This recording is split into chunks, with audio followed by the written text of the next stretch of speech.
Je suis allé rendre visite à ma mère avec mon fils de 11 ans, mais lorsque j'ai vu le camion de mon mari à sa porte, j'ai su que quelque chose n'allait pas.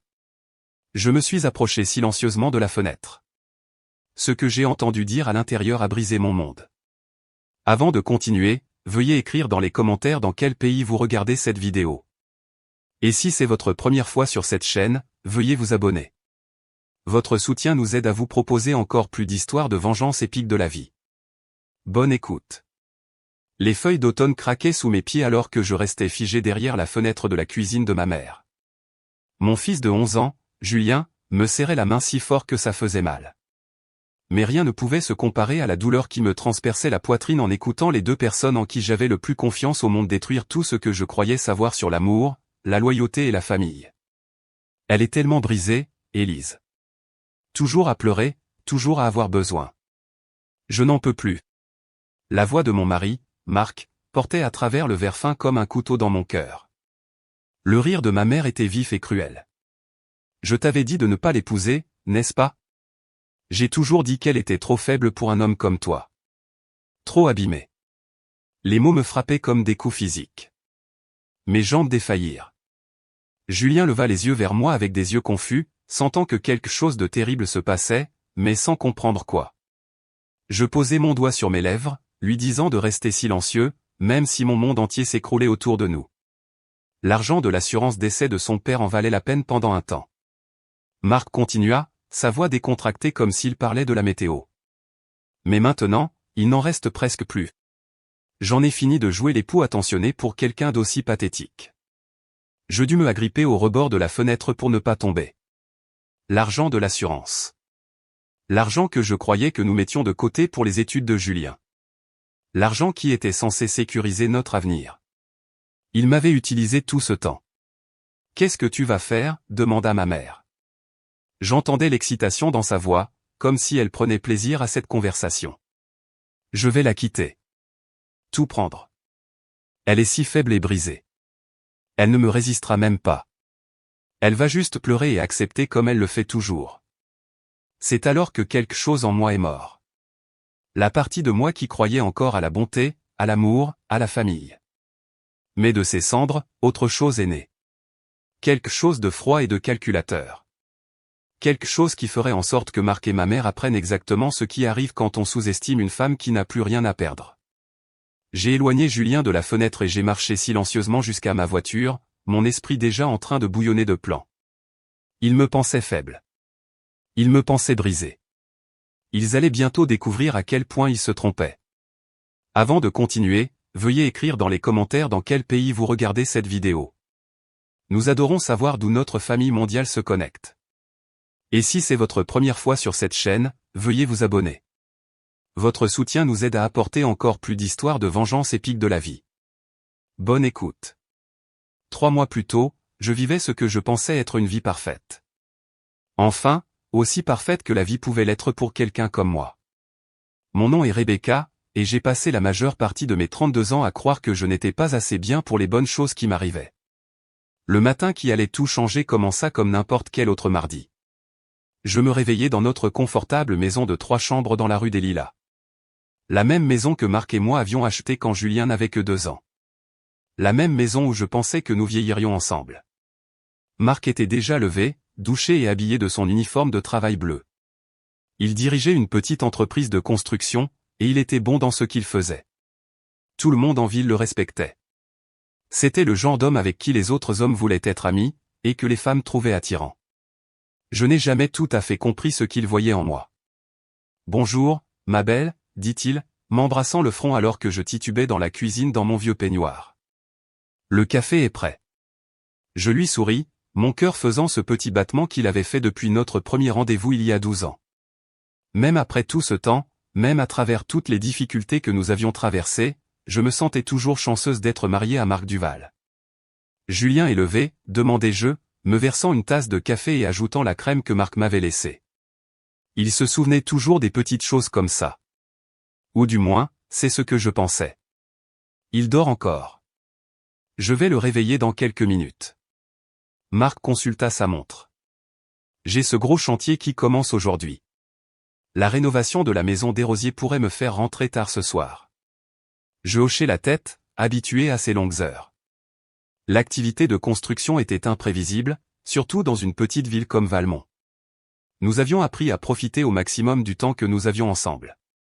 Maman a appelé hier, dis-je, en remuant mon café. Elle veut que nous venions lui rendre visite ce week-end.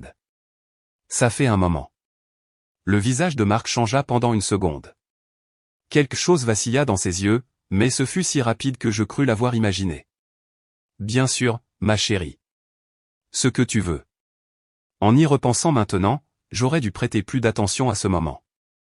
J'aurais dû remarquer à quel point sa voix sonnait différemment quand il était d'accord. J'aurais dû voir comment sa mâchoire se serrait. Mais j'étais tellement occupé à être reconnaissante que mon mari et ma mère s'entendaient bien que j'ai manqué tous les signes avant-coureurs. Julien déboula dans la cuisine, ses cheveux noirs dressés dans toutes les directions. À 11 ans, il était tout en bras et jambes, grandissant si vite que je pouvais à peine lui trouver des vêtements qui lui allaient. « Bonjour, maman. »« Bonjour, papa. » Il attrapa un morceau de pain grillé sur le comptoir et en prit une énorme bouchée. « Ralentis, mon garçon, riais-je. Le petit déjeuner ne s'en va pas, » Marc lui ébouriffa les cheveux. « Écoute ta mère, fils. Elle sait de quoi elle parle. » La façon dont il disait cela, si chaleureuse et aimante, me serrait la poitrine d'émotion. C'était ma famille. Ces deux personnes étaient tout mon monde. Sans eux, je n'étais rien. Ou du moins, c'est ce que je croyais. Puis Marc partit au travail avec son baiser habituel et un « je t'aime » à la porte. Julien attrapa le bus scolaire juste à temps. Et je me suis consacré à ma routine habituelle, nettoyer la maison, faire la lessive et me préparer pour mon travail à temps partiel à la bibliothèque municipale. J'adorais travailler à la bibliothèque. C'était calme et paisible, et je pouvais aider les gens à trouver des livres qui pourraient changer leur vie, comme les livres avaient changé la mienne. Ma superviseure, Madame Valois, rangeait des retours quand je suis arrivé. « Bonjour, Rebecca. Vous avez l'air bien aujourd'hui. » Madame Valois était l'une des rares personnes qui me faisaient me sentir valorisé. Elle avait la soixantaine, avec des yeux bienveillants et une manière douce de parler qui me rappelait la grand-mère que je n'avais jamais eue. « Merci, Madame Valois. Comment s'est passé votre week-end ? » ? « Magnifique, ma chère. Mon petit-fils est venu me rendre visite. Il a à peu près l'âge de Julien, vous savez. Ils devraient se rencontrer un jour. » Je souris et hochai la tête, mais à l'intérieur, je ressentis cette torsion familière d'anxiété. Faire des projets avec d'autres familles signifiait risquer qu'elle voie à quel point j'étais brisé. Et si Julien était embarrassé par moi ? Et si les autres parents pensaient que je n'étais pas assez bien ? La matinée se déroula tranquillement. J'ai aidé une jeune mère à trouver des livres pour enfants pour son tout petit, j'ai assisté un homme âgé dans ses recherches pour son arbre généalogique et j'ai organisé les nouvelles arrivées de romans. Des tâches simples, mais qui me faisaient me sentir utile. Je réorganisais la section jeunesse quand j'ai entendu Madame Valois parler à une autre bibliothécaire, Chloé, près de la réception. « J'ai vu Marc Duval au café hier vers midi », disait Chloé, il était avec Hélène Lambert. Ils avaient l'air plutôt à l'aise, si vous voulez mon avis. Mes mains se figèrent sur le livre que je tenais. Hélène Lambert était le nom de ma mère. Vraiment ? Madame Valois sembla surprise. Je ne savais pas qu'ils se connaissaient si bien. Oh, ils semblent se connaître très bien, dit Chloé avec ce ton que les gens utilisent lorsqu'ils sous-entendent quelque chose sans le dire franchement. Mon cœur commença à battre plus vite. Il y avait probablement une explication innocente. Peut-être que Marc avait croisé ma mère quelque part et qu'ils avaient décidé de déjeuner. Peut-être qu'il planifiait une surprise pour moi. Mais quelque chose de froid s'installa quand même dans mon estomac. J'ai essayé de me concentrer sur mon travail le reste de la journée, mais les mots de Chloé continuaient de résonner dans mon esprit. Ils avaient l'air plutôt à l'aise, si vous voulez mon avis. Quand j'ai récupéré Julien à l'école, j'ai failli lui demander s'il voulait passer devant le chantier pour voir son père, mais quelque chose m'en a empêché. Un sentiment que je ne pouvais pas tout à fait nommer. Ce soir-là, Marc rentra presque à 22 heures. Il avait l'air fatigué, ses vêtements couverts de poussière par le travail. Désolé, bébé. Longue journée. Il m'embrassa rapidement la joue et se dirigea vers la douche. Comment s'est passé le chantier des rosiers, demandai-je. Bien. Très bien. Ça devrait nous occuper pendant des semaines. Mais quand j'ai regardé par la fenêtre, j'ai remarqué que son camion était complètement propre. Pas de poussière, pas de saleté, rien qui ressemblait à du travail de construction toute la journée. Cette nuit-là, pendant que Marc dormait à mes côtés, j'ai fixé le plafond et j'ai essayé de chasser les pensées qui se faufilaient dans mon esprit. Marc m'aimait. Il m'avait choisi. Nous avions une bonne vie ensemble. Mais le doute, une fois qu'il a pris racine, est difficile à tuer. Les semaines suivantes se déroulèrent dans une étrange brume. En surface, tout semblait normal. Marc allait travailler. Julien allait à l'école. Je suis allé à la bibliothèque. Nous dînions ensemble la plupart des soirs. Nous regardions la télévision en famille le week-end. Mais en dessous, quelque chose avait changé. Je me suis retrouvé à prêter attention à des choses que je n'avais jamais remarquées auparavant. La façon dont Marc semblait parfois distrait pendant les conversations. Comment il avait commencé à emporter son téléphone partout, même dans la salle de bain. Le fait qu'il ait changé son mot de passe et qu'il incline l'écran loin de moi quand il l'utilisait. De petites choses, des choses qui pourraient avoir des explications innocentes, mais elles s'accumulaient. J'ai également commencé à remarquer des choses à propos de ma mère. Comment elle semblait toujours connaître des détails sur le travail de Marc que je ne lui avais pas partagé. Comment elle demandait d'abord de ses nouvelles quand j'appelais, avant de demander à Julien ou à moi. Comment Marc gère-t-il ce grand projet de construction, me demandait-elle.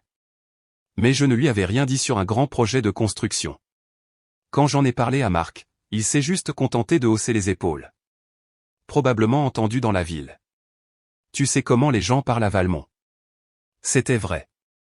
Valmont était le genre de petite ville où tout le monde connaissait les affaires de tout le monde, mais cela semblait étrange. Puis vint le jour qui changea tout. C'était un jeudi début novembre. Julien avait une demi-journée à l'école à cause des conférences des enseignants et j'avais pris l'après-midi à la bibliothèque pour passer du temps avec lui. Peut-on aller rendre visite à grand-mère Hélène, demanda Julien alors que nous étions assis à la table de la cuisine, partageant un sandwich au fromage grillé. Ma mère avait toujours insisté pour que Julien l'appelle grand-mère Hélène au lieu de simplement grand-mère. Elle disait que cela sonnait plus sophistiqué. Je pensais que cela sonnait froid, mais je n'avais jamais discuté à ce sujet. Je ne sais pas, chérie. On devrait t'appeler d'abord pour s'assurer qu'elle est là. Mais quand j'ai essayé d'appeler chez ma mère, le téléphone est passé directement à la messagerie vocale. Son téléphone portable a fait de même. Peut-être qu'elle fait les courses, suggéra Julien. On pourrait passer et voir si sa voiture est là. Ma mère vivait à environ 20 minutes de là, dans la maison où j'avais grandi. Une petite maison soignée avec un jardin dont elle était fière et des voisins qu'elle connaissait depuis 30 ans. D'accord, j'ai accepté. Mais si elle n'est pas là, nous reviendrons un autre jour. La route vers la maison de ma mère était paisible. Julien bavardait de l'école et de ses amis, et je l'écoutais à moitié tout en appréciant le paysage automnal. Les feuilles étaient à leur apogée, peignant le monde de teintes d'or et de cramoisi. Mais quand nous avons tourné dans la rue de ma mère, mon sang s'est glacé. Le camion de Marc était garé dans l'allée de ma mère. Je me suis arrêté de l'autre côté de la rue, mes mains tremblant sur le volant. Julien leva les yeux de son jeu portable, confus. Pourquoi on s'est arrêté? Ce n'est pas le camion de papa? Oui, réussis-je à dire. C'est ça. Mon esprit a parcouru des explications possibles. Peut-être que Marc aidait ma mère à quelque chose à la maison. Peut-être que son évier fuyait ou que son toit avait besoin d'être réparé. Peut-être. On rentre, demanda Julien. Dans une minute, dis-je, je veux juste comprendre ce qui se passe d'abord.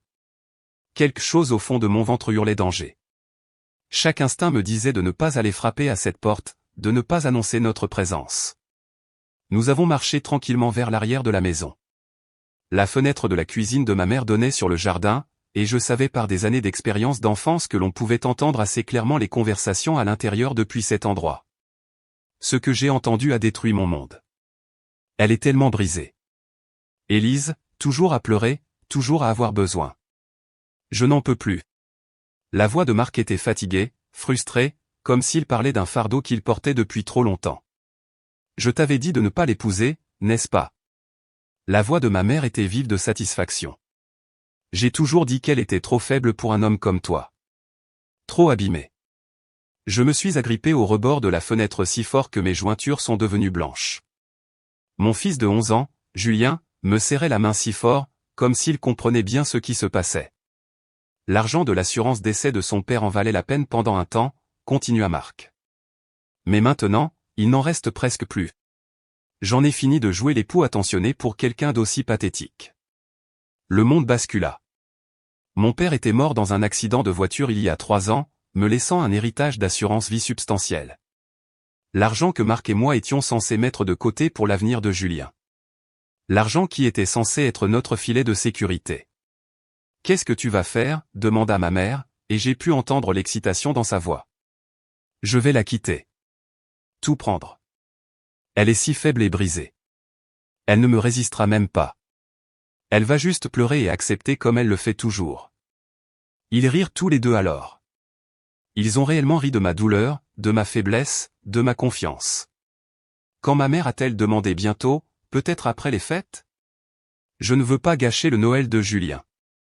L'enfant ne le mérite pas, tu es trop douce, dit ma mère. Elle a été une déception depuis le jour de sa naissance. Faible, comme son père. Au moins, il a eu la décence de mourir et de lui laisser de l'argent. C'est à ce moment-là que quelque chose en moi a craqué.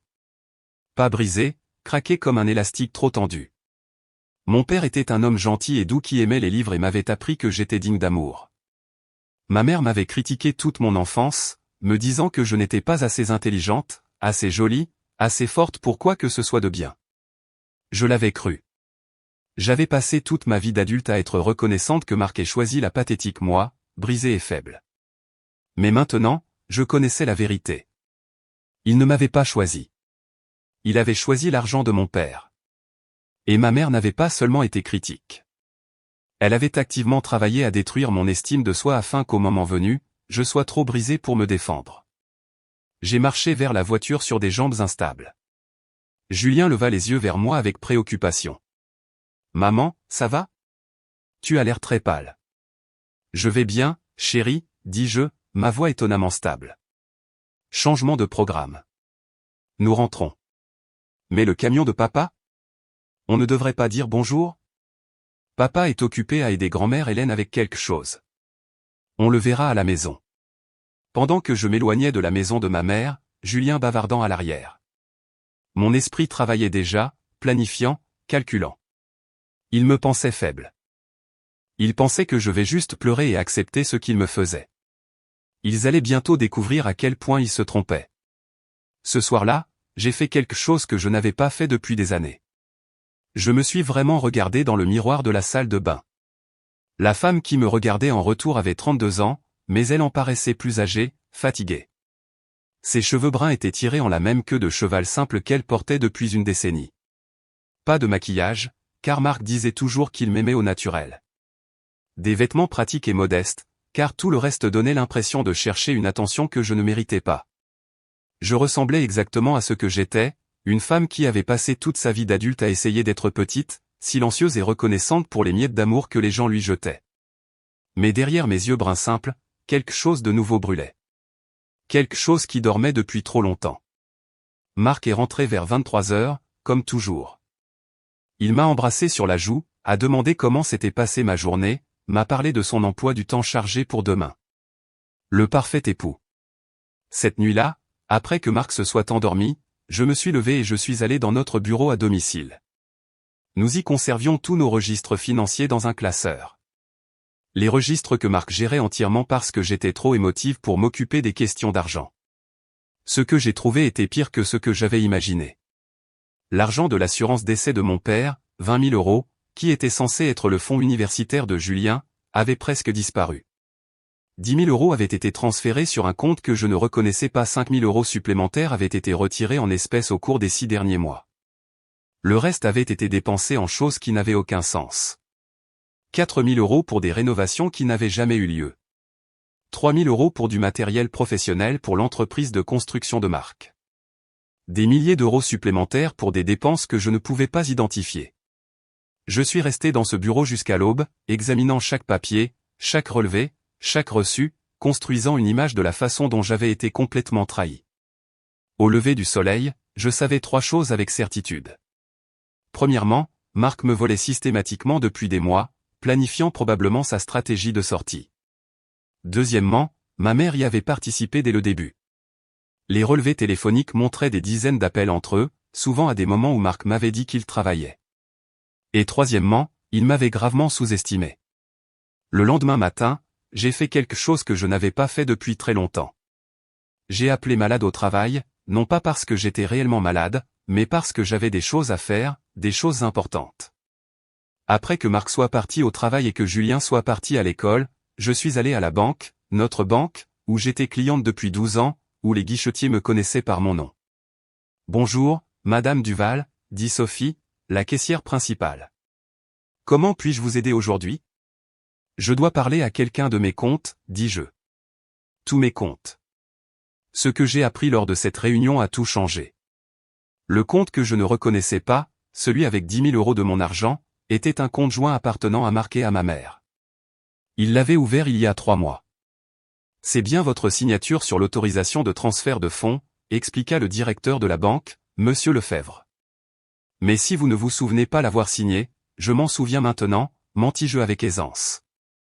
Je voulais juste vérifier le solde. » Monsieur Lefebvre parut soulagé. Les banques détestent les conflits familiaux, surtout lorsqu'il s'agit de grosses sommes d'argent. Mais je n'allais pas faire de cela le problème de la banque.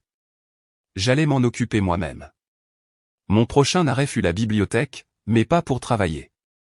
J'avais besoin d'utiliser les ordinateurs pour des recherches qui ne pouvaient pas être retracées jusqu'à mon ordinateur personnel. J'ai passé des heures à me renseigner sur le droit du divorce dans notre État, sur la division des biens et la garde des enfants, sur ce qui arrive quand un conjoint peut prouver que l'autre a caché de l'argent. Mais plus important encore, j'ai découvert un autre type de loi. Le genre qui traite de la fraude, de la détournement de fonds et du vol. Prendre de l'argent sur des comptes sans autorisation, même entre conjoints, restait du vol si l'on pouvait prouver que l'argent avait été obtenu par tromperie. Et je pouvais le prouver. Au moment où j'ai récupéré Julien à l'école, j'avais les débuts d'un plan.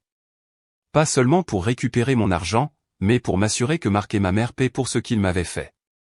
Mais je devais être intelligente à ce sujet. Ils me pensaient faible et émotive. Ce serait mon plus grand avantage. Comment était l'école aujourd'hui, demandai-je à Julien alors que nous rentrions. Bien. Nous apprenons la Révolution française en cours d'histoire. Sais-tu que parfois les révolutionnaires prétendaient être loyaux à la royauté alors qu'ils préparaient en fait à la renverser ? Par la bouche des enfants. C'est très intéressant, chérie. Parfois, la meilleure façon de gagner une révolution est de laisser ses ennemis penser qu'ils ont déjà gagné. Ce soir-là, j'ai cuisiné le dîner préféré de Marc. Rôti de bœuf avec pommes de terre et carottes. J'ai porté la robe rouge qu'il m'avait complimentée lors de notre anniversaire. J'ai souri et ri à ses blagues et lui ai demandé comment s'était passée sa journée avec un intérêt apparemment sincère. « Tu as l'air heureuse ce soir, dit-il, en me tendant la main pour la serrer. « Je suis heureuse, dis-je. Et ce n'était pas entièrement un mensonge. Pour la première fois depuis des mois, j'avais un but, un plan, une raison de me lever le matin. Je pensais, continuai-je, peut-être que nous devrions inviter ma mère à dîner ce week-end. Ça fait un moment que nous ne nous sommes pas tous retrouvés. Quelque chose vacilla dans les yeux de Marc. Ça me semble parfait, ma chérie. Je suis sûr qu'Hélène adorerait ça. Hélène, pas ta mère ou maman comme il disait habituellement. Hélène, comme s'ils étaient proches, comme s'ils se connaissaient bien, ce qui, bien sûr, était le cas. Je l'appellerai demain, dis-je. Cette nuit-là, pendant que Marc dormait à mes côtés, j'ai fixé le plafond et j'ai planifié. La phase 1 était la collecte d'informations, et c'était presque terminé. La phase 2 serait la préparation, m'assurant d'avoir tout ce dont j'avais besoin pour les détruire tous les deux. Mais la phase 3, ce serait la partie la plus importante. Ce serait de m'assurer qu'ils comprennent tous les deux exactement ce qu'ils avaient perdu en décidant de sous-estimer Rebecca Duval. Dans l'obscurité, j'ai souri pour la première fois depuis des semaines. L'appel à ma mère le lendemain matin fut un chef-d'œuvre d'acting. « Maman, dis-je, laissant ma voix sonner petite et incertaine. Je me demandais si tu voudrais venir dîner samedi soir. Oh, ma chérie, ça semble charmant, dit-elle, et je pouvais presque entendre la satisfaction dans sa voix. Pauvre pathétique Rebecca, cherchant le réconfort d'une famille qu'elle ne méritait pas, tout va bien ? Tu sembles un peu déprimée. Je vais bien, maman. Juste occupée avec Julien et le travail et tout. Eh bien, tu sais ce qu'on dit, le travail d'une femme n'est jamais terminé. Elle rit et donna le vin à Marc. Bonjour, Marc. Tu es magnifique comme toujours. La façon dont elle regardait mon mari me donnait la chair de poule. Il y avait quelque chose de possessif dans son regard, quelque chose qui suggérait la propriété. Mais je souris et la remerciai pour le vin et servis le dîner comme si rien ne s'était passé. La conversation pendant le dîner fut une torture. Ma mère et Marc continuaient d'échanger des regards quand ils pensaient que je ne regardais pas. Ils avaient des blagues entre eux auxquelles je n'étais pas associé. Ils parlaient de personnes et d'événements de manière à montrer clairement qu'ils discutaient de ces choses en privé. « Oh, Marc, dit ma mère à un moment donné, as-tu résolu ce problème de permis avec la mairie ?» Mon sang se glaça. Marc ne m'avait pas parlé de problème de permis, mais il répondit facilement comme si c'était un sujet qu'ils avaient discuté auparavant. « Ouais, enfin réglé. » Merci de demander. Quel problème de permis, demandai-je innocemment. Juste des trucs de travail, bébé. Rien à craindre. Mais ma mère hochait la tête comme si elle savait exactement de quel problème de permis il parlait. Après le dîner, je m'excusai pour aller chercher le dessert dans la cuisine. Pendant mon absence, je pouvais les entendre parler à voix basse dans la salle à manger. Je ne pouvais pas distinguer les mots, mais le ton était intime, familier. Quand je revins avec la tarte, ils étaient assis un peu trop loin l'un de l'autre, comme s'ils avaient été plus proches avant que j'entre. « Ça a l'air délicieux, ma chérie, » dit Marc, mais son sourire semblait forcé. Le reste de la soirée se déroula dans un brouillard de petites conversations et de faux sourires. Ma mère partit vers 21h avec un autre câlin et un baiser qui ressemblait à de l'acide sur ma peau. « Merci pour cette belle soirée, ma chère. Nous devrions faire cela plus souvent. » Absolument, j'ai accepté. La famille est si importante. Après son départ, Marc m'a aidé à nettoyer la vaisselle. « Ta mère a semblé apprécier, dit-il. »« Oui. Je suis contente que vous vous entendiez si bien. C'est une bonne femme. Elle t'a bien élevé. » Les mensonges lui venaient si facilement. La tromperie décontractée était époustouflante dans sa complétude. Cette nuit-là, je me suis allongé dans mon lit en écoutant Marc dormir et j'ai planifié la prochaine phase de ma vengeance. J'avais maintenant des preuves. Des conversations enregistrées qui montreraient clairement qu'ils avaient des discussions secrètes sur des choses qu'ils me cachaient. Des images vidéo de leur langage corporel et de leurs interactions. Mais j'en voulais plus. J'avais besoin de preuves du vol financier. J'avais besoin de documentation de leur liaison car j'étais maintenant certaine que c'était cela. Le plus important, c'était de les amener à s'incriminer complètement. Et je savais exactement comment y parvenir. L'occasion se présenta plus tôt que je ne l'avais prévu. Le mercredi suivant, Marc annonça qu'il travaillerait tard à nouveau. « Gros délai sur le chantier des rosiers, dit-il, m'embrassant le front au petit déjeuner. Je ne rentrerai peut-être pas avant minuit. Mais quand je suis passé devant la maison des rosiers à l'heure du déjeuner, il n'y avait pas de camion de chantier là-bas. Aucun signe d'activité de construction. Ce soir-là, après que Julien soit allé se coucher, j'ai fait quelque chose qui aurait semblé impossible il y a à peine un mois. Je suis monté dans ma voiture et je suis allé sur le chantier où Marc gardait son équipement. Son camion n'était pas là et les lumières étaient éteintes et il n'y avait aucun signe d'activité. De là, je suis allé chez ma mère. Le camion de Marc était dans son allée. Cette fois, j'étais préparé. Je me suis garé à 2 pâtés de maison et je suis retourné en restant dans l'ombre. J'avais mon enregistreur numérique dans une poche et mon téléphone dans l'autre, prêt à prendre des photos si nécessaire. La conversation que j'ai entendue cette nuit-là fut le coup de grâce. « Quand vas-tu lui dire ?» La voix de ma mère était vive d'impatience. « Après Noël, je promets à Julien de faire un bon Noël pour lui. Tu es trop douce. Elle ne mérite aucune considération. Écoute, Hélène, je sais que tu es impatiente d'en finir, mais je dois penser à mon fils. Ton fils sera mieux sans cette femme pathétique qui le freine. Vous le serez tous les deux. » Il y eut une longue pause, puis la voix de Marc à nouveau, plus basse. « Parfois, je pense à ce que notre vie aurait pu être si j'avais choisi toi dès le début au lieu de me contenter d'elle. » Le rire de ma mère était bas et satisfait. « Mieux vaut tard que jamais, chérie. Une fois que tu seras libérée d'elle, nous pourrons enfin être ensemble comme nous aurions dû l'être depuis le début. Comme nous aurions dû l'être. » Les mots me frappèrent comme un coup physique. Il ne s'agissait pas seulement d'argent ou de commodité. Ils étaient amoureux depuis le début. Mon mari et ma mère. As-tu trouvé comment obtenir le reste de l'argent? Demanda ma mère. La plupart est déjà transféré sur notre compte. Elle est tellement confiante qu'elle signe tout ce que je lui mets devant. La maison demandera plus de travail, mais je falsifie sa signature sur des documents de refinancement. Au moment où je demanderai le divorce, il ne restera rien pour qu'elle se batte. Qu'en est-il de Julien? Je vais obtenir la garde. Qui va confier un enfant à une femme ayant des antécédents de dépression et d'instabilité mentale? A-t-elle des antécédents de ça? Le rire de Marc était froid. Elle en aura quand mon avocat aura fini de construire le dossier. Les pièces du puzzle se mirent en place avec une clarté sickening. La façon dont Marc m'encourageait à voir un thérapeute pour mon anxiété. La façon dont il documentait mes crises émotionnelles. Des moments où j'avais pleuré ou été frustré que toute personne normale aurait eu. Il construisait un dossier contre moi depuis des mois, peut-être des années, créant une piste de papier qui me dépeindrait comme une mère inapte. J'ai enregistré 20 minutes supplémentaires de leur conversation, documentant leur plan pour détruire ma réputation, voler mes biens et prendre mon enfant. Au moment où j'ai rampé hors de cette maison, j'avais suffisamment de preuves pour les enterrer tous les deux. Mais je n'avais pas encore fini. Le lendemain matin, j'ai passé 3 appels. Le premier était à un avocat spécialisé dans le divorce dans la ville voisine. Quelqu'un que Marc ne connaîtrait pas et qui n'aurait aucun lien avec notre communauté locale. Je dois documenter la fraude financière conjugale et planifier une stratégie de divorce, lui ai-je dit, et j'ai besoin d'une confidentialité absolue jusqu'à ce que je sois prête à procéder. L'avocate, une femme vive nommée Daisy Dubois, accepta de me rencontrer cet après-midi-là. Le deuxième appel était à un détective privé recommandé par Mav, quelqu'un qui se spécialisait dans les affaires d'adultère et les crimes financiers. Le troisième appel était à ma banque, mais pas à Monsieur Lefebvre, à sa superviseure, une femme nommée Carole Martin, qui gérait les cas de fraude.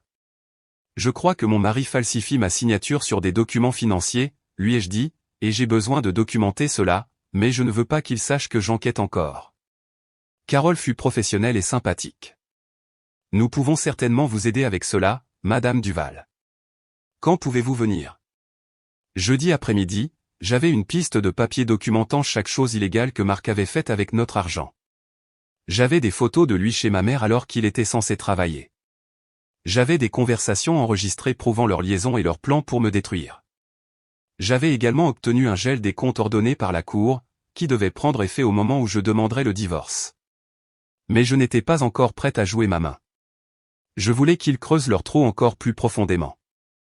Vendredi soir, j'ai cuisiné à nouveau le dîner préféré de Marc. Cette fois, je portais la nouvelle robe noire que j'avais achetée, ainsi que le maquillage qui mettait en valeur mes yeux. Il l'a remarqué immédiatement. « Waouh, tu es incroyable ce soir. Quelle est l'occasion? Ai-je besoin d'une occasion pour être belle pour mon mari? Demandai-je, en lui souriant d'une manière qui aurait été sincère il y a un mois. Pendant le dîner, j'ai abordé quelque chose qui lui a fait blêmir le visage. Je pensais, dis-je avec décontraction, peut-être que nous devrions prévoir des vacances pour Noël. Quelque part au chaud. Julien n'a jamais vu l'océan. Ça semble cher, dit Marc avec précaution. Oh, je ne pense pas que l'argent sera un problème. Le mensonge est sorti de ma langue si facilement qu'il m'a surprise, mais l'effet sur Marc fut immédiat et satisfaisant. Il faillit s'étouffer avec son vin. Vraiment? De combien parlons-nous? Ils ne sont pas encore sûrs. Il pourrait y avoir 10 000 € de plus, peut-être plus. Ils m'appelleront la semaine prochaine avec les chiffres définitifs. Le visage de Marc passa par une série d'expressions. Surprise, cupidité, calcul, et finalement quelque chose qui ressemblait à de la panique. C'est merveilleux, ma chérie. Vraiment merveilleux. Mais je pouvais voir les rouages tourner dans sa tête. S'il y avait plus d'argent d'assurance qui arrivait, il voudrait mettre la main dessus avant de me quitter, ce qui signifiait qu'il devrait retarder son calendrier, ce qui signifiait que j'avais plus de temps pour préparer mon coup final. Cette nuit-là, après que Marc se soit endormi, je l'ai entendu se lever vers 2 heures du matin. J'ai écouté par le trou de la porte de notre chambre pendant qu'il passait un coup de téléphone dans la cuisine. Hélène, oui, c'est moi. Nous avons un problème. Je me suis faufilé jusqu'en haut des escaliers. Enregistreur en main. Il dit qu'il y a plus d'argent d'assurance qui arrive. Encore 10 000 €. Non, je ne pense pas qu'elle se doute de quoi que ce soit. Elle est trop stupide pour comprendre. Nous devrons peut-être attendre plus longtemps que prévu. Je sais. Je sais. Mais si nous allons trop vite et que nous manquons cet argent. Sa voix s'est estompée alors qu'il s'enfonçait plus loin dans la cuisine. Mais j'avais entendu assez. Ils allaient retarder ma destruction jusqu'à ce qu'ils puissent voler encore plus d'argent qui n'existait pas parfait. Les 2 semaines suivantes furent les plus difficiles de ma vie. Pas à cause de ce que Marc et ma mère me faisaient. J'avais dépassé le stade de me soucier de leur trahison. La partie difficile était de prétendre être la même femme faible et reconnaissante qu'ils attendaient pendant que je me préparais à les détruire tous les deux. Chaque matin, je me levais et je mettais le masque de l'ancienne Rebecca. Humble, anxieuse, reconnaissante pour la moindre miette d'attention ou d'affection. Je cuisinais les repas préférés de Marc, je lui demandais comment s'était passée sa journée avec un intérêt apparemment sincère, et je m'assurais que Julien ne soupçonnait jamais que quelque chose n'allait pas. Mais en dessous, j'étais une femme transformée. Je passais mes pauses déjeuner à rencontrer des avocats et des enquêteurs. J'ai documenté chaque mensonge, chaque vol, chaque moment de trahison. J'ai construit un dossier si solide qu'aucun juge au monde ne laisserait Marc s'en tirer avec mon argent ou mon fils. Le détective privé, un ancien policier nommé Mike Dubois, fut particulièrement utile. En 30 ans de ce travail, me dit-il lors d'une de nos rencontres, je n'ai jamais vu une documentation aussi complète.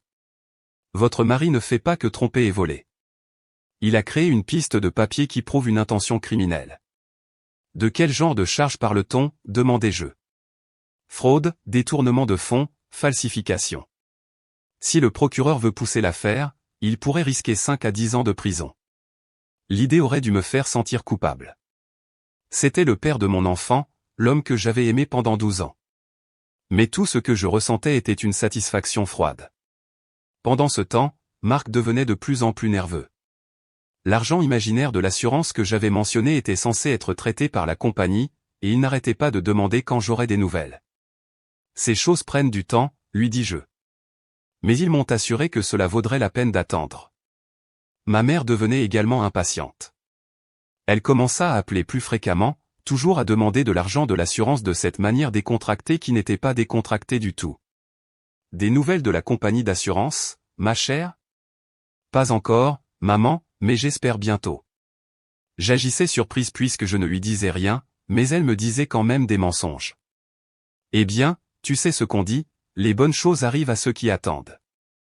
Si seulement elle savait à quel point ce serait vrai. La pause que j'attendais arriva un jeudi soir début décembre. Marc annonça qu'il travaillerait tard à nouveau, mais cette fois, il fit une erreur. Le chantier des rosiers est en retard, dit-il. Je devrais peut-être travailler tout le week-end pour rattraper le retard. Mais j'avais passé devant la maison des rosiers cet après-midi-là. Elle était complètement terminée. La famille emménageait déjà. Ce soir-là, je l'ai suivi à nouveau. Mais au lieu d'aller chez ma mère, il a conduit jusqu'à un motel en périphérie de la ville. Le genre d'endroit où les gens allaient quand ils ne voulaient pas être vus. La voiture de ma mère était déjà sur le parking. Je me suis garé de l'autre côté de la rue et j'ai attendu. À travers la fenêtre de la chambre 237, je pouvais voir 2 silhouettes s'agiter. Je ne pouvais pas distinguer les détails, mais je n'en avais pas besoin. Le détective privé m'avait donné un appareil photo avec un téléobjectif, et je l'ai utilisé pour tout documenter. Le camion de Marc sur le parking du motel. La voiture de ma mère à côté. L'horodatage montrant qu'il était 20h47 un jeudi alors qu'il était censé travailler. Mais la vraie preuve vint quand ils quittèrent enfin la chambre. Ils étaient tellement à l'aise l'un avec l'autre, tellement décontractés. Marc avait son bras autour de la taille de ma mère. Elle riait de quelque chose qu'il avait dit, le regardant avec une affection évidente. Il ressemblait à un couple, un vrai couple qui était ensemble depuis longtemps. J'ai tout photographié, puis je suis rentré chez moi et j'ai téléchargé les photos dans le dossier crypté que le détective privé avait mis en place pour moi. Quand Marc est rentré à minuit, je l'attendais avec une tasse de thé et une expression concernée. Longue journée, demandai-je avec sympathie. Épuisante, mais nous progressons. C'est bien. Je m'inquiète de te voir travailler si dur. Il m'embrassa le sommet de la tête, et j'ai dû lutter pour ne pas me recroqueviller à son toucher. Tu es trop bon pour moi, Rebecca. S'il savait seulement. Le lendemain matin, j'ai passé l'appel pour lequel je me préparais depuis des semaines. Daisy, c'est Rebecca Duval. Je suis prête à déposer. Êtes-vous sûr? Une fois que nous aurons commencé ce processus, il n'y aura pas de retour en arrière. Je suis sûr. Je veux déposer aujourd'hui, et je veux que le gel des comptes prenne effet immédiatement. Considérez que c'est fait. Pouvez-vous être à mon bureau à 14 heures? J'y serai. Avant de partir pour le bureau de l'avocate, j'ai fait une dernière chose. J'ai appelé l'entreprise de construction pour laquelle Marc prétendait travailler et j'ai demandé à parler au contremaître du chantier des Rosiers. Chantier des Rosiers. L'homme sembla confus. Ce chantier était terminé il y a 2 semaines. Depuis mi-novembre. Oh, je suis désolé. J'ai du mal comprendre. Mon mari, Marc Duval, a dit qu'il travaillait là-bas cette semaine. Marc Duval, nous n'avons aucun chantier en cours cette semaine. Saison creuse, vous savez. Le dernier élément du puzzle s'assembla. Marc ne travaillait pas pour une entreprise de construction. Il en possédait une petite. Mais les affaires étaient au ralenti, et au lieu de me dire la vérité, il avait fait semblant d'avoir un travail régulier pendant qu'il volait mon argent et planifiait sa fuite. À 14 heures, je me suis assise dans le bureau de Daisy Dubois et j'ai signé les papiers qui allaient détruire la vie de mon mari. Le gel des comptes prendra effet à la clôture des affaires aujourd'hui, expliqua-t-elle. Il ne pourra pas accéder au compte joint ni à l'argent qu'il a transféré sur son compte avec votre mère. Qu'en est-il de la maison? Puisque vous pouvez prouver qu'il a falsifié votre signature sur les documents de refinancement, ces transactions sont nulles. La maison reste à votre nom. Et la garde de Julien? Daisy sourit sombrement. Compte tenu des preuves de fraude financière et de manipulation psychologique que vous avez documentées, je dirais qu'il n'y a pratiquement aucune chance qu'il obtienne la garde. Visite supervisée au mieux. Que se passe-t-il ensuite? Il sera signifié demain matin. Je vous recommande de ne pas être à la maison lorsque cela se produit. Prenez Julien et allez quelque part en sécurité jusqu'à ce que nous voyions comment il réagit. Et les charges criminelles? C'est à vous de décider. Les preuves sont suffisamment solides pour que le procureur général porte des accusations s'il le souhaite. Je pensais au plan de Marc pour me dépeindre comme mentalement instable afin de me voler mon enfant. À la cruauté décontractée de ma mère et à sa joie dans ma douleur, aux années de manipulation et de mensonges. Porter des accusations, dis-je. Toutes. Ce soir-là, j'ai fait une dernière performance de l'ancienne Rebecca. J'ai cuisiné, aidé Julien à faire ses devoirs et j'ai agi comme si tout était normal. Marc était distrait, probablement inquiet de l'argent de l'assurance qui n'arriverait jamais. Après que Julien soit allé se coucher, je me suis assise avec Marc sur le canapé pour regarder la télévision, comme nous l'avions fait des milliers de fois auparavant. J'adore notre vie, dis-je, en me blottissant contre lui. Moi aussi, bébé. Moi aussi. Le mensonge lui venait si facilement. Même maintenant, alors que les papiers étaient préparés pour le détruire, il pouvait me regarder dans les yeux et mentir. Mais demain, il apprendrait ce qui arrivait aux gens qui sous-estimaient Rebecca Duval. Je me suis réveillé avant l'aube le vendredi matin avec un sentiment d'anticipation que je n'avais pas ressenti depuis mon enfance. C'était le jour où tout allait changer. J'ai préparé le petit déjeuner pour Julien et je l'ai préparé pour l'école comme d'habitude. Marc était déjà parti pour son faux travail, ce qui signifiait qu'il était probablement allé chez ma mère pour continuer à planifier ma destruction. À 8h30, j'ai conduit Julien à l'école et je lui ai donné un câlin plus long que d'habitude. Je t'aime tellement, chérie, lui ai-je dit. Je t'aime aussi, maman. Ça va? Tu as l'air différente dernièrement. Petit malin. Trop intelligent pour son propre bien parfois. Je vais bien, bébé. Mieux que bien. Tout va bien se passer. Après avoir déposé Julien, je suis allé dans un café de l'autre côté de la ville et je me suis installé pour attendre. Daisy m'avait envoyé un SMS indiquant que le huissier livrerait les documents entre 9h et 10h. À 9h47, mon téléphone a sonné. Madame Duval, ici l'officier Bernard du commissariat de Valmont. Votre mari nous a demandé de vous appeler. Mon cœur s'est mis à battre la chamade, mais j'ai gardé ma voix calme. Tout va bien, officier? Eh bien, madame, votre mari a été signifié de certains papiers juridiques ce matin, et il était bien, il est assez bouleversé. Il porte des accusations sérieuses contre vous, et nous voulions avoir votre version de l'histoire. Quel genre d'accusation? Il dit que vous agissez de manière erratique ces dernières semaines, que vous mentez sur l'argent de l'assurance et que vous essayez de le manipuler. Il est préoccupé par votre état mental. J'ai presque ri. Même maintenant, même alors que son monde s'écroulait, Marc essayait de jouer la carte du mari inquiet. Officier Bernard, je pense que vous devriez savoir que ces papiers sont des documents de divorce déposés parce que j'ai découvert que mon mari me volait sur nos comptes joints et avait une liaison avec ma mère. Il y eut une longue pause. Votre mère? Oui. J'ai une documentation exhaustive de la fraude financière et de la liaison. Je serais heureuse de vous la partager si nécessaire. Madame, voudriez-vous venir au poste pour faire une déposition? Bien sûr, j'arrive. Le poste de police était à 10 minutes en voiture du café. Quand je suis entré, j'ai entendu la voix de Marc résonner quelque part à l'arrière du bâtiment. Elle est devenue folle depuis des semaines. Tout cela est dans sa tête. Elle invente des choses. L'officier Bernard m'a rencontré à la réception. C'était un homme d'âge moyen avec des yeux bienveillants et un comportement professionnel. Madame Duval. Je suis Bernard. Merci d'être venu. Il m'a conduite dans une petite salle d'interview où j'ai passé la prochaine heure à exposer tout mon dossier, les registres financiers montrant le vol de Marc, les photos de lui chez ma mère alors qu'il était censé travailler, les enregistrements de leur conversation planifiant ma destruction. L'expression de l'officier Bernard devenait de plus en plus sérieuse à chaque élément de preuve que je présentais. Madame Duval, c'est très complet. Vous documentez cela depuis des semaines. Je voulais m'assurer d'avoir tout ce dont j'avais besoin pour protéger mon fils et moi-même.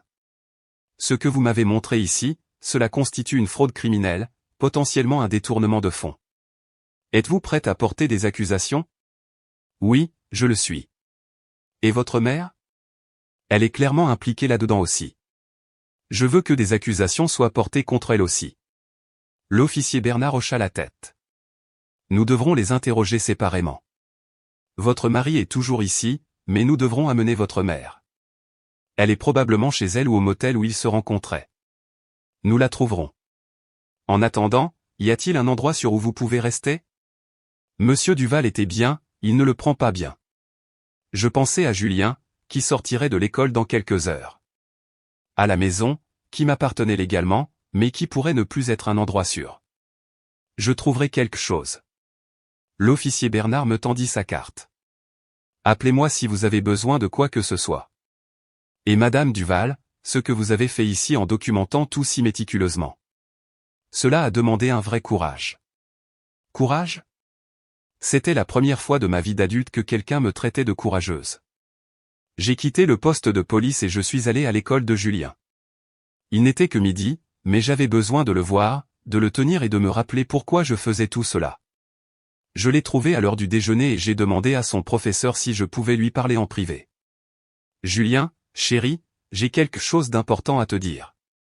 Son visage devint immédiatement sérieux. Papa va bien? Papa va. Papa traverse des moments difficiles en ce moment, et nous allons probablement devoir rester ailleurs pendant quelques jours pendant que les adultes règlent les choses. Vous et papa divorcés? La question me frappa comme un coup de poing à l'estomac. J'étais tellement concentré sur ma vengeance que j'avais presque oublié que cela ferait aussi mal à Julien. Oui, bébé, nous le faisons. Julien resta silencieux un long moment, picorant son sandwich. C'est à cause de grand-mère Hélène? Je faillis tomber du banc de la cafétéria. Qu'est-ce que tu veux dire? Je les ai entendus parler au téléphone parfois. Quand papa pensait que je dormais, il sonnait comme s'il s'aimait vraiment plus que ce que des membres de la famille sont censés s'aimer. Mon fils de 11 ans avait compris ce que j'avais été trop aveugle pour voir pendant des mois. Julien, j'ai besoin que tu saches que rien de tout cela n'est ta faute, d'accord? Parfois, les adultes font de mauvais choix, mais cela ne veut pas dire qu'ils n'aiment pas leurs enfants. Tu aimes toujours papa? C'était la question la plus difficile que quiconque m'ait jamais posée. Il y a un mois, la réponse aurait été un oui automatique. Non. J'aime l'homme que je pensais que ton père était, dis-je prudemment. Mais il se trouve qu'il n'était pas celui que je pensais. Ça va aller? J'ai pris mon fils dans mes bras et je l'ai serré fort. Nous allons être mieux que bien, bébé. Je te le promets. Cet après-midi-là, nous nous sommes installés dans un hôtel de l'autre côté de la ville. Rien d'extraordinaire, juste un endroit propre et sûr où Julien et moi pourrions décider de nos prochaines étapes. Mon téléphone n'arrêtait pas de sonner et de texter toute la journée. Certains de Marc, allant de la colère à la supplication en passant par les menaces. Certains de ma mère, la plupart des variations de « Comment as-tu pu faire ça à ta propre famille ?» Mais l'appel qui comptait est arrivé à 18h pendant que Julien et moi mangions une pizza et regardions des dessins animés. « Madame Duval, c'est l'officier Bernard. Nous avons arrêté votre mari et votre mère. Ils sont inculpés de fraude, de détournement de fonds et de complot en vue de commettre des crimes financiers. Que se passe-t-il maintenant? Ils seront probablement libérés sous caution demain, mais ils auront des ordonnances de protection contre eux. Ils ne pourront pas vous contacter directement, ni Julien. Et l'argent qu'ils ont volé? Le procureur général est confiant de pouvoir récupérer la plupart de l'argent. Le compte sur lequel ils l'ont transféré a été gelé, et nous sommes en train de tracer les retraits d'espèces. Après avoir raccroché, je me suis assise sur le lit de l'hôtel et j'ai essayé de traiter tout ce qui s'était passé.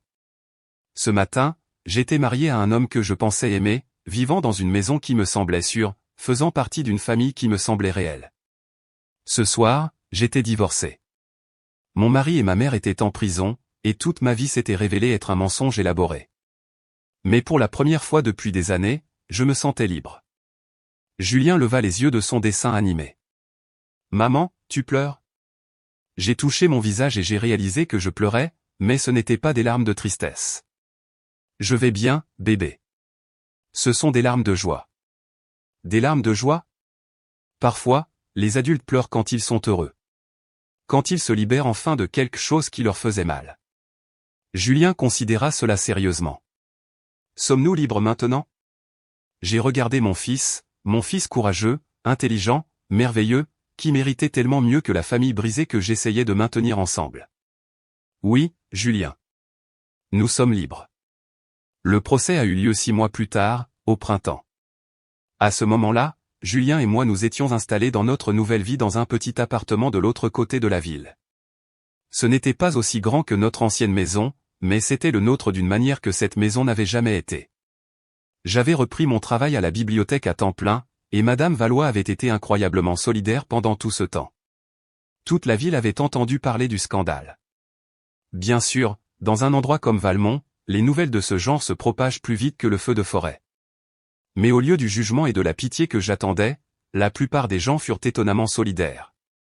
D'autres femmes se sont manifestées avec leurs propres histoires sur le comportement inapproprié de Marc au fil des ans. Des hommes de l'industrie de la construction ont révélé que l'entreprise de Marc échouait depuis des mois avant qu'il ne commence à me voler. Plus surprenant encore, plusieurs personnes ont mentionné qu'elles n'avaient jamais aimé ma mère, qu'elles avaient toujours pensé qu'il y avait quelque chose de froid chez elle. Elle agissait toujours comme si elle était meilleure que tout le monde, m'a dit Madame Valois un après-midi, comme si elle faisait une faveur au monde en existant. Le procès lui-même fut presque une déception.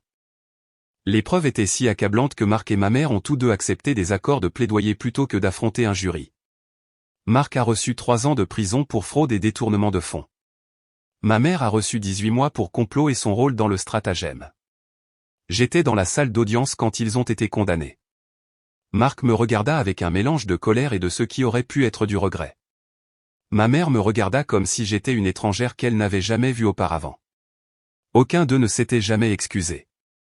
La récupération financière a pris plus de temps, mais Daisy Dubois s'est avéré valoir chaque centime que je lui avais payé. Nous avons récupéré presque tout l'argent volé, plus des dommages et intérêts. La maison s'est vendue rapidement, et avec l'argent de l'assurance que Marc n'avait pas pu voler, Julien et moi nous sommes retrouvés plus financièrement sécurisés que nous ne l'avions jamais été. Mais l'argent n'était pas la vraie victoire. La vraie victoire était ce que j'étais devenu dans le processus de lutte pour lui. Le lendemain de la sentence, j'ai fait quelque chose que je n'avais jamais fait auparavant. Je suis allé dans un salon de coiffure et j'ai demandé une transformation complète. Je veux ressembler à quelqu'un à qui on ne peut pas toucher, ai-je dit à la styliste. Une jeune femme nommée Chloé avec des mèches violettes dans les cheveux et des yeux bienveillants. Quand elle eut terminé, la femme qui me regardait dans le miroir était confiante, forte et belle. Non pas parce qu'elle essayait de plaire à quelqu'un d'autre, mais parce qu'elle connaissait enfin sa propre valeur. Ce soir-là, Julien et moi sommes allés dîner pour célébrer. Rien d'extraordinaire, juste le café du centre-ville. Mais cela ressemblait au repas le plus important de ma vie. Tu as l'air différente, maman, dit Julien par-dessus son cheeseburger. Différente comment? Plus heureuse, comme si tu n'avais peur de rien. Je n'ai pas peur, réalisai-je en disant cela. Pour la première fois de ma vie, je n'ai pas peur. Es-tu contente que nous ne vivions plus avec papa? C'était une question difficile, mais j'ai répondu honnêtement. Je suis triste que ton père ait fait les choix qu'il a faits, mais je suis contente que nous nous soyons éloignés de lui avant que ses choix ne nous blessent davantage. Vas-tu te remarier un jour? J'ai ri. Je ne sais pas, chérie. Peut-être. Mais si c'est le cas, ce sera avec quelqu'un qui me trouve incroyable exactement comme je suis. Tu es incroyable, maman. Tu es la personne la plus forte que je connaisse. Venue de mon fils de 11 ans. Ces mots valaient plus que tous les compliments que j'avais jamais reçus. 7 mois après le procès, j'ai reçu une lettre par la poste. L'adresse de retour était la maison de correction pour femmes où ma mère purgeait sa peine. J'ai failli la jeter sans l'ouvrir, mais la curiosité a eu le dessus. Rebecca, j'ai eu beaucoup de temps pour réfléchir à ce qui s'est passé, et je réalise maintenant que je me suis trompé. Pas seulement à propos de l'argent, mais à propos de tout. Je me suis trompé à propos de toi. Tu n'as jamais été faible ou pathétique ou quoi que ce soit d'autre que j'ai dit.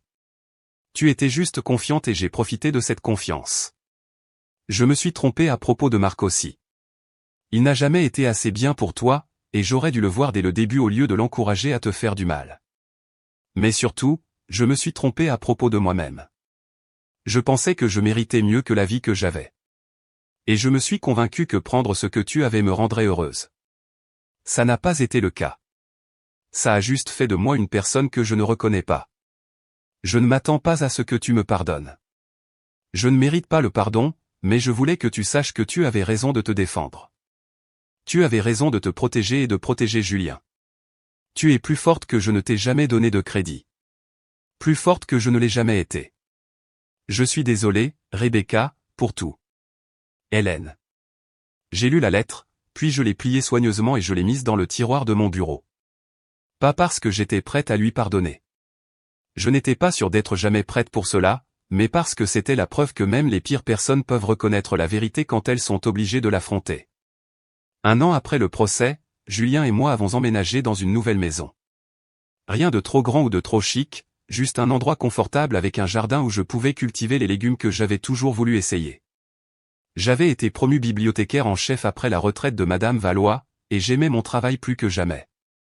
J'avais également commencé à enseigner des cours d'alphabétisation pour adultes le soir, aidant les gens à apprendre à lire qui n'en avaient jamais eu la chance. L'une de mes élèves était une femme nommée Maria qui avait quitté un mariage violent avec 2 jeunes enfants. Elle me rappelait moi-même avant que j'apprenne à me défendre. Je ne sais pas comment être forte, m'a-t-elle dit un soir après la classe. Tu es déjà forte, lui ai-je dit. Tu es partie. C'était la partie la plus difficile. Tout le reste, c'est juste apprendre de nouvelles compétences. As-tu toujours su comment te défendre? J'ai ri. Maria, il y a 1 an, je me serais excusé d'avoir respiré trop fort. La force n'est pas quelque chose avec quoi l'on est. C'est quelque chose que l'on construit une décision à la fois. Quelle a été ta première décision? Je pensais à ce jour-là, à la fenêtre de ma mère, à écouter Marc et ma mère planifier ma destruction. Le moment où quelque chose en moi avait finalement dit « assez ». J'ai décidé que je valais la peine de me battre pour moi-même, dis-je. Tout le reste est venu de là. 5 ans se sont écoulés depuis ce jour de novembre où mon monde s'est brisé. Julien a maintenant 16 ans, il est grand et confiant, et rien à voir avec la femme brisée que j'étais. Il n'a jamais demandé à visiter son père en prison, et je n'ai jamais poussé la question.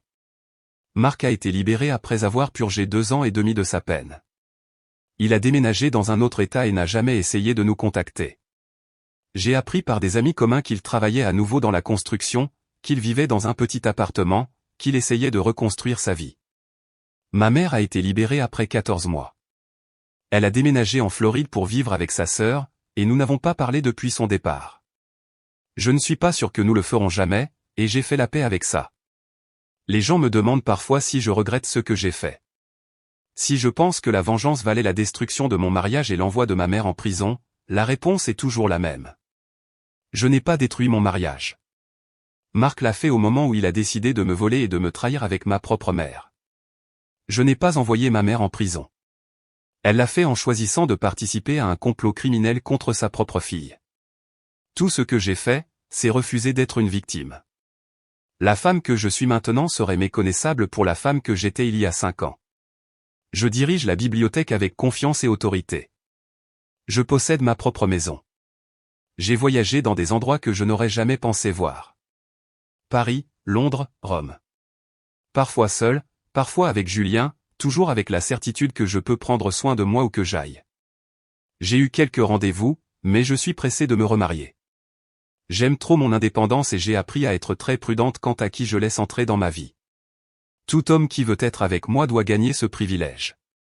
Le plus important, j'ai élevé un fils qui respecte les femmes et comprend que la vraie force vient de la protection des personnes qui ne peuvent pas se protéger, pas de leur exploitation. Julien partira à l'université l'année prochaine. Et pour la première fois de ma vie, je suis impatiente d'être seule. Pas parce que je n'aime pas mon fils, mais parce que je sais enfin qui je suis quand personne d'autre n'est là. Je suis une femme qui s'est battue quand le monde essayait de la briser. Je suis une femme qui a découvert qu'elle n'avait jamais été aussi faible que tout le monde le lui disait. Je suis une femme qui a appris que la meilleure vengeance n'est pas seulement de survivre, mais de prospérer. Parfois, tard dans la nuit quand je ne peux pas dormir, je pense à ce moment derrière la fenêtre de la cuisine de ma mère. Le moment où j'ai entendu les deux personnes que j'aimais le plus planifier ma destruction. Ce fut le pire moment de ma vie. Ce fut aussi le moment où j'ai commencé à devenir la femme que j'étais toujours destinée à être. Ils pensaient me détruire. Au lieu de cela, ils m'ont libérée. Et c'est un cadeau pour lequel je serai reconnaissante toute ma vie.